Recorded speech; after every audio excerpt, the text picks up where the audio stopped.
Check तुमच्याकडे सर्वांनी लक्ष द्यायचंय. मला एकदम शांतता हवी, कोणाचाही आवाज नकोय. माझा आवाज तुमच्यापर्यंत पोहोचत आहे तर कदाचित तुम्ही माझ्या शब्दांना मान द्याल.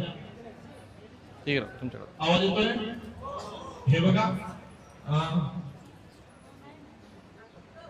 आपल्याकडे काल बरीचशी गर्दी होती, खूप असे कॅमेरे होते. त्यातला एक कॅमेरा होता तो म्हणजे पत्रकार राहुल कुलकर्णी सरांचा. आणि त्या कॅमेराने असे काही शब्द, असे काही क्षण टिपले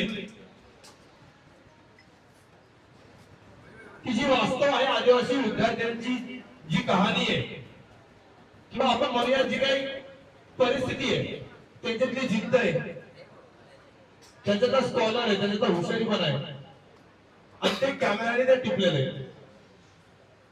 ते लोकांपर्यंत पोहोचलं आणि त्या विद्यार्थ्याला काहीशी तरी मदत व्हावी म्हणून एक कॉल येतो. त्यानंतर राहुल सरांचा कॉल येतो की अशा अशा पद्धतीची एक संस्था आहे, ती संस्था त्या विद्यार्थ्यांना मदत करू इच्छिते. त्यावेळेला त्या विद्यार्थ्यांनी मला सांगितलं, दादा असा असा कॉल आहे, काय करू मी? त्यानंतर मी राहुल सरांशी बोललो. राहुल सरांनी सर्व काही सांगितलं की तिला जे काही तिचा व्हिडिओ होता त्या व्हिडिओ बघितला आणि तिला मदत आली. त्यानंतर तिच्या वडिलांशी बोललो, त्यांना समजवलं, ते ऐकत नव्हते खरं तर. पण त्यांना म्हटलं मुलगी हुशार आहे, पुढे शिक्षण आहे, सर्व गोष्टींची मदत होऊ शकते, आणि त्यांनी ते मान्य केलं. तर एक प्रगल्भ पत्रकारिता, आणि राहुल सर तुम्हाला परिचित असतीलच की पत्रकारिता काय असते किंवा काय असलं पाहिजे त्यामध्ये, हे तुम्हाला सर्वांना परिचित असेल. तर model action for rural change Pune 61 Shivaji Talekar sir यांच्या संस्थेकडून आपली एक विद्यार्थिनी आहे सोनाली करपते म्हणून. तर तिच्या शिक्षणासाठी ते तिला मदत करणार आहेत. तिचे इथून पुढे सर्व शिक्षण आणि सध्याच्या एका घडामोडीसाठी तिला 1 लाख रुपयाचा चेक ते देऊ करत आहेत. तर त्यांचा पण राहुल स्वागत करायचं. कुठे गेली सोनाली? या सर्व गोष्टींमध्ये मी राहुल सरांचाही आभार मानतो, आणि ज्या कॅमेऱ्याने या गोष्टी टिपल्या त्या कॅमेऱ्याचे आभार मानतो. धन्यवाद, थँक्यू.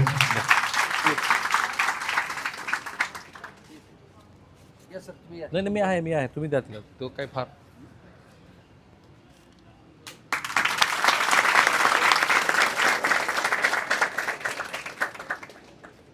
माझ्याकडे. सोनाला आपले मत व्यक्त करू इच्छितो. Everyone knows that what happens in yesterday, and today I realized the reality when we saw our past days, and we tell that people that this is our reality and we want revolution, we want change, we want to go beyond, we want to go beyond the world. Adivasi is not very clear that those are they use in jungle. They want to go in parliament. They want to talk in front of PM. That spirit, I want to go in the parliament. I want to talk in the parliament of our tribals problem. I want to talk with all CMs, all ministers. That's why today I fight here, and that's why you all are fighting here. Only for our education, only for our rights. Yes, am I right? Yes.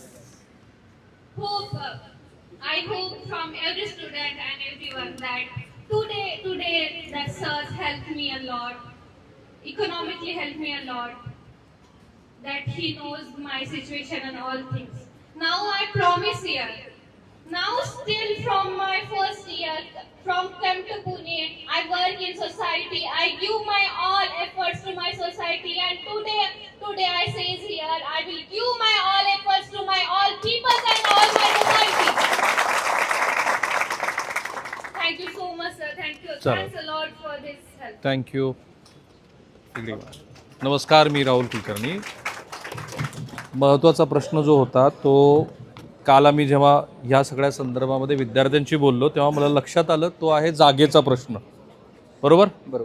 तर या जागेच्या प्रश्नासंदर्भामध्ये पण मला असं वाटलं की प्रश्न तर सगळ्यांनीच मांडलेले आहेत, याच्यात सोल्युशन काय असू शकतं, पुण्याच्या मध्यवर्ती ठिकाणी ती जागा कुठे उपलब्ध होऊ शकते. तर असं लक्षात आलं की शासकीय 6 ठिकाणच्या जमिनी इमारती ह्या उपलब्ध आहेत, त्याही तळेकर साहेब आपल्याला सांगतील. पण त्याहून महत्त्वाचं मला हे विद्यार्थ्यांना विचारायचं, आज हा GR रद्द झाला, आता काय पुढे? सर GR तर रद्द झालाय, परंतु बाकी अजून ज्या काही मागण्या आहेत त्या महत्त्वाच्या तेवढ्याच जशा महत्त्वाच्या आहेत, सर 12,500. आणि त्याच्यावरती आम्हाला असं कळलं की CM साहेब सकारात्मक आहेत. मग चर्चा होणे गरजेची आहे. त्याचबरोबर जी पेसाची भरती आहे किंवा अजून जो बिंदू नामावलीचा विषय आहे जो 2017चा होता, 2024ला चेंज झाला, तर 2017चा हा कंटिन्यू असला पाहिजे, तो वरती आला पाहिजे 2 नंबरला, तो घटनात्मक आहे. तर त्यामुळे या मागण्यांसाठी CM साहेब सकारात्मक आहेत असं आम्हाला कळलं. मग आता CM साहेब जर सकारात्मक आहेत तर कदाचित आम्हाला निराशा होणार नाही आणि सर न्याय देतील असं वाटतं. फाईन. सो 2011चा जो GR मूळचा आहे तोच आता अंमलबजावणीत आहे, बरोबर आहे ना? होय. बरोबर आहे ना? तो तुम्ही आता समाधानी आहात का हा GR रद्द झाल्यामुळं? नाही. 2011चा लागू झाला ना आता हा GR. मूळ मुद्दा असा होता की हे जे या ठिकाणी मांजरीमध्ये जे हॉस्टेल आहे ते पुणे शहरात जायला जवळपास 1 तास, कधी कधी 1.5 तास लागतात. आणि म्हणून मला असं लक्षात आलं की शासकीय अनेक इमारती रिक्त आहेत, महानगरपालिकेच्या शाळांच्या इमारती रिक्त आहेत, त्या ठिकाणी हे हॉस्टेल शिफ्ट करता येऊ शकतं. आता जिथे 10 लाख रुपये प्रति महिना आपण भाडं देतोय आणि एवढ्या दूर अंतरावरती आहे. सो तळेकरांनीच मला तो मुद्दा लक्षात आणून दिला. याबद्दल तुमचे आभार, कारण तुम्ही ते अतिशय संवेदनशीलपणे पाहिलं. पण ह्या जरा जागा सांगा, कारण सरकार ह्याबद्दल लगेच निर्णय घेऊ शकतं. शासनाच्या बऱ्याचशा इमारती शिवाजीनगर परिसरामध्ये मोकळ्या आहेत. त्यामध्ये प्रामुख्याने बंद पडलेली मॅप्को कंपनी एक आहे. मॅप्को कंपनीची जागा आहे. परत शिवाजीनगर पण मॅप्कोची जागा किती माहिती आहे तुम्हाला? 5-6 एकराची जागा आहे शिवाजीनगर गोखलेनगर परिसरामध्ये. त्याचप्रमाणे शिवाजीनगर एसटी स्टँडच्या अलीकडं खादी ग्रामोद्योगची एक बिल्डिंग आहे, तिथं जागा आहे. त्याच्या पुढंच डेअरी डिपार्टमेंटची अंडी उबवणी केंद्र म्हणून मेन रस्त्याला जागा आहे. त्याचप्रमाणे पशुसंवर्धन विभागाची तिथंच जागा आहे. कृषी महाविद्यालयाचा मोठा परिसर आहे. जर आपण मेट्रोसाठी जागा देत असेल तर एखाद्या हॉस्टेलची बहुमजली इमारतीसाठी शासनाला थोडीफार तिथं जवळजवळ 400-500 एकर जागा आहे, त्यातली थोडी अर्धा-1 एकर जागा देऊन भविष्य. पण ह्या जागा ज्या आहेत त्या रिकाम्या जागा आहेत नाही, पण प्रत्यक्ष इमारती तिथे आहेत का? इमारती आहेत ना तिथं. परत शिवाजीनगर कोर्टाच्या समोर त्या कोपऱ्याला एक तिथं कृषी विस्तार डिपार्टमेंटची बिल्डिंग आहे, बंद आहे अक्षरशः. ते पूर्ण विस्तारची बिल्डिंग बंद आहे. अशा ठिकाणी ह्या मुलांची व्यवस्था होऊ शकते. आणि ह्या प्लेसेस ह्या सगळ्या तुमच्या महाविद्यालयाच्या परिसरामध्ये आहेत. साधारणपणे 2 किलोमीटरच्या अंतरात आपण पायी जाऊ शकतो, अशा परिसरात आहे. शासन तिथं व्यवस्था करू शकतं. एक मला यातलं उदाहरण सांगा की गेली 20 वर्ष ती इमारत अशीच पडून आहे, तिथं काही होत नाही, असं एखादं उदाहरण? खादी ग्रामोद्योगची बिल्डिंग आहे, बंदच आहे. एस टी स्टँडच्या अलीकडे सगळ्यांना दिसते बंदच आहे. झाडं झुडपं वाढले आहेत, बिल्डिंग तशीच आहे. अंडी उबवणी केंद्र सध्या बंदच आहे पूर्णपणे. राईट. मूळ मुद्दा काय आहे की सरकारला एक धोरणात्मक निर्णय घ्यायचा. हे काही पालकमंत्र्याच्या हातातली बाब नाही. कारण आता समाज कल्याण आणि आदिवासी विभागामध्ये कोरेगाव पार्कच्या जागेवरून किती वर्ष झालं वाद सुरू आहे आणि तो वाद काही मिटत नाही. पण जर मुख्यमंत्र्यांनी हा धोरणात्मक निर्णय घेतला की आपण अशा पद्धतीनं ह्या ज्या रिक्त झालेल्या जागा आहेत, सोल्युशन पण मिळालं, तळेकरांनी 1 लाख रुपयाची मदत पण केली आणि सरकारलाच सांगितलं की इतक्या जागा सध्या शिल्लक आहेत. आता फक्त मला एकदा ब्रीफमध्ये सांगा की अशी जागा मिळाली तर काय प्रश्न मिटतील? सर जर जागा जर मिळली तर आमच्या विद्यार्थ्यांनी असेल किंवा विद्यार्थ्यांचे वसतिगृह असेल ते शिफ्ट झालं तर आम्हाला काही प्रॉब्लेम, उलट आम्हाला आनंद आहे ह्या गोष्टीचा की शिफ्ट व्हायला पाहिजे. पण यासाठी मग आता ATC जे की अप्पर आयुक्त ठाणे यांच्याकडे हे अथॉरिटी आहेत, तर त्यासाठी त्यांनी पुढाकार घ्यावा. ते काय मुख्यमंत्र्यांनी सांगितलं तर प्रश्न राहतो कुठे? हो, नाही राहणार. ठीक आहे, इथे काही अडचण नाही ना, नाही. इथून तिकडे शिफ्ट व्हायला? नक्कीच आनंद वाटेल सर. राईट.